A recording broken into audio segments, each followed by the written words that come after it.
আজকে আমি কিছুই করলাম না। সো হ্যালো বন্ধুরা, আমি কে বলছি জানো নিশ্চয়, আর বলবো না। দেখো 4-4টা ফুল ফুটছে গো। উ মা গো, আমি তো জীবনেও দেখি নাই। ওরে বাপ রে, আজকে আমার স্বামী পেঁপে কাটতেছে গো। উ মা গো, আজকে আর আমাকে কাটতে হইলো না, আমি বাইচে গেছি।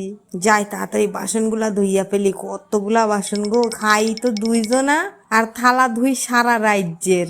হায় হায় কি কপাল গো, বিয়া কইরা থালা ধুইতে ধুইতে আমার হাতের ছাল সব উঠে গেল। হায় হায়, বিয়ার আগে কি দারুণ কইরা হাতের নখ রাখতাম গো, আর সেই লম্বা লম্বা নখ, আর এখন খুঁজেও পাই না। হায় হায়, এই যে আমার পুচকে ছোড়া স্নান করতেছে, নিজে স্নান করছে না মোমো সেটকে স্নান করাইতেছে কি জানি ভাই। এই পুচকে ছোড়া নিয়ে আর পারি না। বৃষ্টি হইয়া হইয়া জামা কাপড় গুলার গন্ধ ছুটাই দিছে একেবারে। জামা কাপড় গুলা একটাও শুকায় না গো। এই দেখো আমার আজকে কেমন লাগতেছে।